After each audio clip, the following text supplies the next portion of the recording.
Good morning, good evening, good afternoon. I would like to welcome you to another fragrance presentation.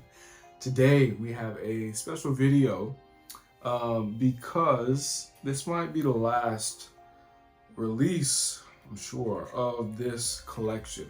This video, as you see in the title, is about Frederic Malle's Hope.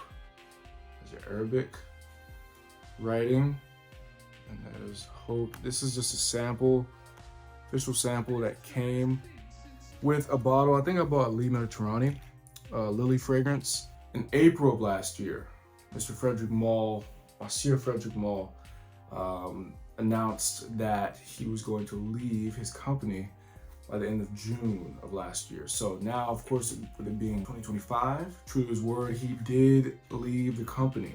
Similar to Tom Ford, he sold his brand to Estee Lauder, and he stayed there to release more fragrances, curated more fragrances, kept the vision going, kept building up the brand, doing a lot of marketing himself, just like Tom Ford did, but they both left. Now, if you're somebody who really cares about the artist behind the name, the artist who is the name that you see on the label, on the tin, you can be like, you know, like when they leave the brand because you don't know if the quality is going to stay the same, you don't know how it's going to be. Of course, in fashion, we've seen this plenty of times. With fragrance, though, with niche houses, not really, because the fragrance industry is a lot newer than like high fashion. It's the fragrance industry as we know it today, with all these different niche brands and individual perfumers. And Frederic's not a perfumer, but you know, he's a fragrance curator, a perfume entrepreneur. You know, seeing them move on from their brands and going on, that's a little new. It'd be like seeing one day Francis Kurkdjian leaving his brand Maison Francis Kurkdjian, or something like that. That's going to be a monumental kind of landmark day. So all that out of the way, I say that to say that this fragrance is the one and only release that Mr. Frederic Malle did not make any sort of media appearance. There was no video, there was no rollout, no interview about it.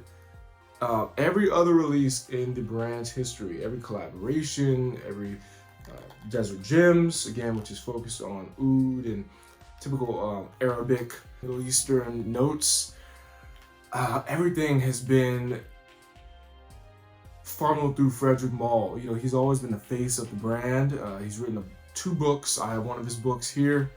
You know, he really is an inspiration to me, just as a general artist. I love the way his boutiques were set up. The decor in there were gorgeous. Look them up, Frederic Malle boutiques. You'll see like each one was different. You know, he really cared about art. The man really, really, really did. And he chose to work with other great artists. In this case, today, this is Mr. Dominique Ropillon. Now, Dominique Ropillon, of course, is a legendary perfumer. He's made so many. Cardinal Flower with Frederic Malle, Portrait of a Lady with Frederic Malle, Promise with Frederic Malle, Une Fleur de Cassis with Frederic Malle. He's made a ton of Frederic Malle fragrances. Having this last release, if it indeed is the last release, be composed by Dominique Ropillon, is fitting. This fragrance was announced and I saw the note breakdown, the note list, like many other people. It was pretty simple. It was straightforward. It had oud. Of course, we knew the price tag was going to be at least $1,000 for a 100 ml bottle, right? Vetiver, incense, pink pepper, cypress, and juniper. So it was very simple. The cypress with the peppercorn, people started to kind of think about Promise, because Promise, this one right here, Promise, sorry, it's not focusing all the way. This fragrance has that pink pepper. It's got an apple accord in here. It's got patchouli, cypress, it's got cypriol oil, and Turkish and Bulgarian rose here. So there's a rose heart. No florals in here. So we'll talk about that. Because there definitely is a comparison to be had with them. But we'll talk about the nuances between that. With this fragrance, This fragrance right now, I'm wearing it right now. I've worn it before. I've sprayed it before. Sample, decent amount left in the sample. I hate to see these go. $1,140 for Hope. So, a lot of people were hoping that it was gonna be great and worth the price. Now, when you talk about price value proposition, when you talk about if something is worth the price, especially when you're talking about in the luxury realm, is a Ferrari worth a Ferrari? Is a Lamborghini worth a Lamborghini? Is a Bugatti worth a Bugatti's price tag? Is an Hermes Birkin worth the Hermes Birkin price tag? You know, that's all relative. Depends on your income, depends on how much value you place on the product, etc. Exclusivity comes with a price point. Anyway, this fragrance, I sprayed it. You got the opening immediately. Immediately, I see the comparison with Promise. When I first sprayed this, immediately, I see the comparison with Promise. So again, with people talking about the price, this fragrance has a Promise-like start to it initially. Now Promise, $475 for tax for this bottle, which is still pricey, but not $1140. Again, like you're talking about almost what, 2.5 times the amount for a fragrance that people deem as similar. One thing I'll say about Promise is that it's a lot sharper, it's a lot brighter. Because it has the dual rose heart, Turkish and Bulgarian rose, because it has this green, in my opinion, green apple, Granny Smith style apple accord at the top, and it's huge, it's big. So it's this apple rose. Sebastian, perfume guy, talks about how he compares this to like an apple liqueur. I don't know, I don't drink, I wouldn't know, but I could see that. I could see it being some sort of boozy apple drink. Apple cider comes to mind. Apple juice comes to mind. If you've ever had apple juice or apple cider, God, like when your throat's scratchy, you know how citric that can really just burn, and it's torture. This is the same way.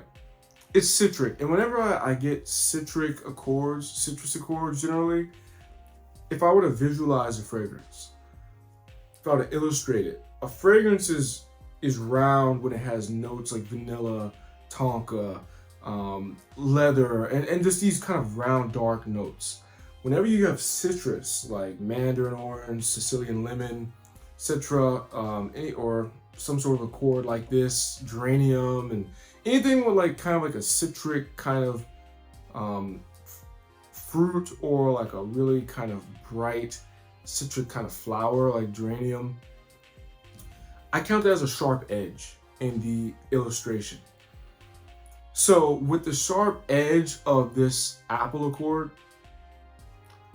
it takes a minute to kind of really deepen up. Now, one of the things about all of these desert gems, and there are 5 of them in total. I have 4 here, at least have access to 4 here. I have the night, I have a small sample of the night here. I had to pay like, this is a 2 ml sample initially, there's probably like 1 ml left.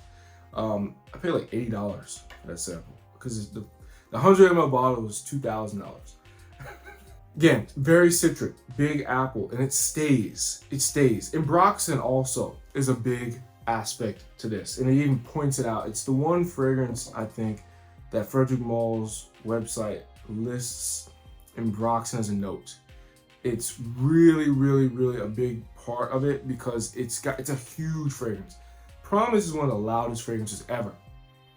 With Hope, you get a small hint of the pink pepper working with that cypress and the juniper, you know, and that general kind of oudi thing, because the cypriol oil and stuff plays with Promise. That kind of recreates oud. It's this sort of illusion of oud. That's why it's at a lower price point, because there is no real oud, you know, the expensive ingredient there, right? Indian oud. here, this to me, in my opinion, and I love Promise. Love all the Frederic, well, at least all the Frederic Malle Desert Gems. I haven't smelled all the Frederic Malles, right? But in my opinion, shortly after the opening, once you get to this mid, like you wait about 3 to 5 minutes, like we just did, or me yapping. This, in my opinion, dusts Promise. In my opinion, for my personal tastes, I try to, I tend to prefer fragrances that have rounder edges, fragrances that don't have those sharp citric parts that kind of stick out. For example, I would rather like a fragrance like I would prefer Chanel Coromandel over Chanel Le Lion, because Le Lion has a very sharp, piercing dose of lemon and bergamot. That duo that's just keeping it sharp, light, and it articulates it. Now, that's the thing, like when you're dealing with citrus or these kind of sharp edges, it definitely, it gives it some punctuation, it gives it articulation. It's like sharpening the spear. It really does. But again, the apple is ever present here, pretty much all the way until like the late dry down, to where it just really kind of just rides, and then all of a sudden just kind of drops, like the bottom just drops out. And that's the case for a lot of Frederic Malles, at least Frederic Malle Desert Gems. Such is the case for this one, the Moon. This is a raspberry oud. I love this one. In my opinion, it's a top 5 fragrance ever made. It's so dynamic, it's not even funny. It starts off so bright and so cheery.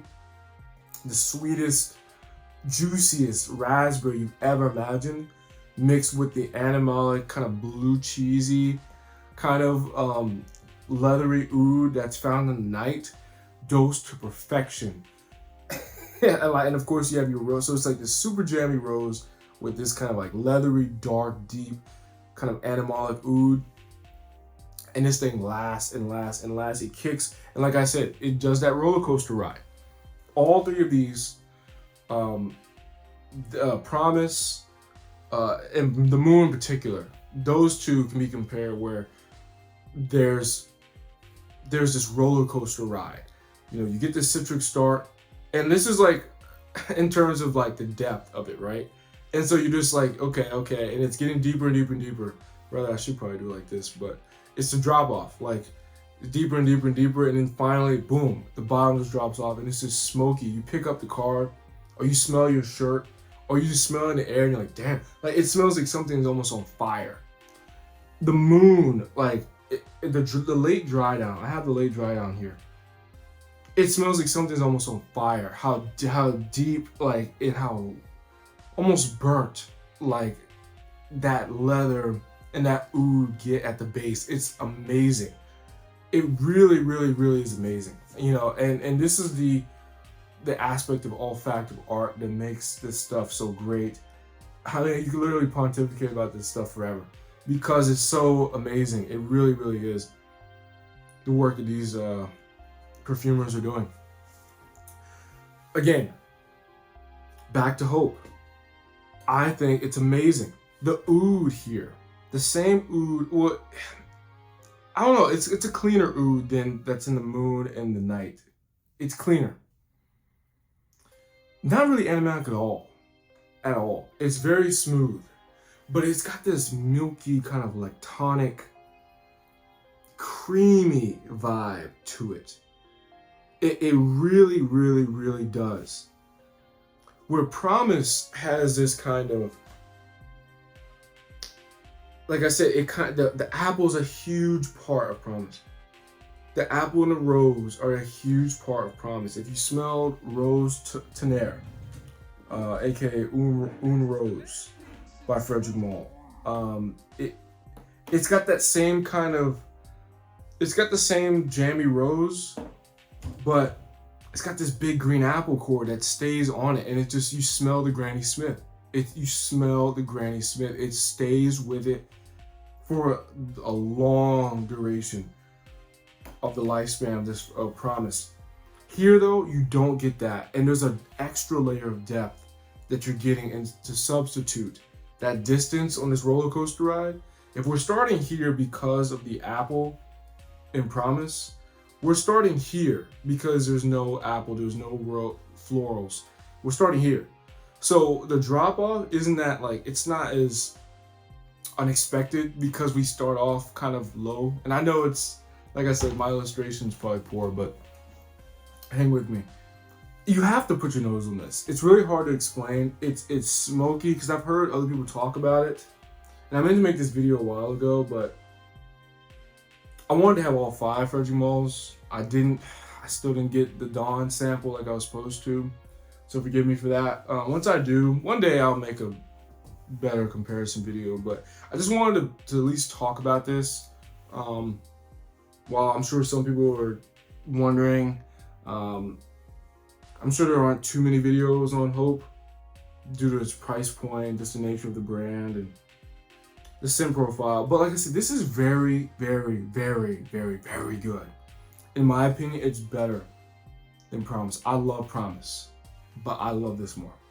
Now, again, back to the price proposition, because I said all that to describe the scent, to tell you about it. Again, like, it's just so smooth.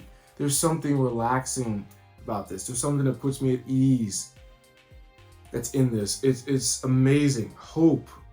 I mean, it's corny to say, but, you know, I don't know. I guess they were trying to make something that could give you hope for a better tomorrow. You know, that cliche. But it really, to me, is better than Promise. Is it better than the night? I mean, the moon or the night? I couldn't say that. I really like the night a lot. Like a lot. And I really, really love the moon. If I had to rank the Desert Gems, I'd probably say the night 1, the moon 2, like close to like 1A, 1B, or it could be, it depends on the day. Cause the moon there's nothing like that either. And then probably Hope. I don't know Dawn yet. Dawn has incense, leather, olibanum, some Turkish rose, and oud, of course. So I would think it smells similar to Hope. Maybe more animalic. I could see that being the case, but, you know, kind of like nodding at the night more. This really, honestly, it's so smooth. I mean, it's deep because of the oud. The oud helps it get deeper than Promise does and can. And like, again, because of the absence of the rose and the apple accord as well, that also contributes. Overall, Mr. Frederic Malle, sad to see him go, step away from his brand. But again, Dominique Ropion did do the press conference. He did a solo press conference on a Frederic Malle release. Again, just the nature of their relationship, their working relationship. I know Carnal Flower, they worked on that for like 690 trials, I think. They said to get that right, like a year and a half. These guys are perfectionists. They're not going to half step. They did not in this case. I think Hope is great. Initially, I think people will say, I think they'll kind of cope maybe and say it's the same as Promise. I disagree. It's not. There is a difference. Is the difference as big as the price difference between $475 and $1140? No, but there's a difference though. Again, it's not like a $700 difference, but it's like a $400 difference.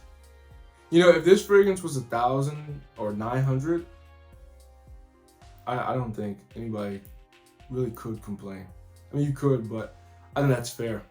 $1140, a little steep. I would like to have seen it like the moon, at like right at that 1,000 mark. But it is what it is. One day, this will be in my collection for sure. And again, the colors of it with the juniper and the greenery mixed with that black oud. It's almost like this color of the shirt, like almost like the palette of the shirt with the black chair in the background. You know, the grayish kind of blue and the green, that kind of pine green. That's kind of what you're getting from here. It's got this outdoorsy kind of outdoorsman feel. It really, really, really is nice. You have to put your nose on it. It's kind of hard to explain. It's just one of those fragrances that are hard to explain. All of these really can't. You can listen to a million videos, but try to get your samples. Try to put your nose on these. If you're blind by, hey, know what you're getting into, and that's what these videos are trying to. I guess we're trying to help you do. This fragrance is an elegant one. It's an elegant one. There's a class about it. It's like I said, it's very smooth. It's so smooth. It's like I said, it's almost like calming. It's like looking at the ocean, you know. And I want to say there was some sort of imagery for that. Maybe not for Hope, but it's almost like looking out at the ocean, like, you know, kind of whispering against rocks. Or, you know, just listening to the sounds of the forest. It's very, very calming. But like I said, it's elegant. It's there. It's present. But I like the way it wears. It wears like a guirlande amber. It doesn't shout. It doesn't scream. It doesn't fly off the skin like Promise. Promise is a screamer. It's a look at me. It's a brash and bold and brash. Like the Squidward painting. This is just, it's a masterpiece of a painting. You can pick one, but it's not Bold and Brash by Squidward. It's like I said, it's an elegant, smoky, ambery, woody fragrance. It really is impeccable, and like I said, it's got a slight sweetness to it. There's a sweetness to it. Like I said, it's subtle, it's beautiful. It just wisps, it wafts. It's gorgeous, absolutely gorgeous. It's not like this kind of big bold, the night where, you know, this big, beautiful oud kind of blending with that Portrait of a Lady, spicy rose. And like I said, it doesn't shout like Promise and The Moon. This is just Teddy Pendergrass smooth. Man, I tell you, this oud is so smooth. There's literally like a lactonic quality to the oud. The only other oud fragrances that I know of that have that kind of milky kind of undertone to them are these two. Oud and Oud by Cartier, made by Mathilde Laurent. It's got that same kind of milky oud. It's not animalic, really. It really, like, that's more animalic than Hope, but really this one, Oud and Ambre, or Oud and Amber, you can see that, by Mathilde Laurent as well. By far and away the milkiest fragrance, you know, I know of. It's just like tonic, and that's kind of again what I get from Hope. Oddly enough, I get the pink pepper, I get the woods, I get the greenery, but I get this like tonic quality that really is addicting, and it really brings me back to wanting to just smell this one. It really is the defining characteristic that makes it special, in my opinion. I guess I'll always chase after that like tonic quality of oud. If you guys know any fragrances like that, let me know in the comment section below. But the Moon and the Night are not, they don't have that quality to them. They just don't.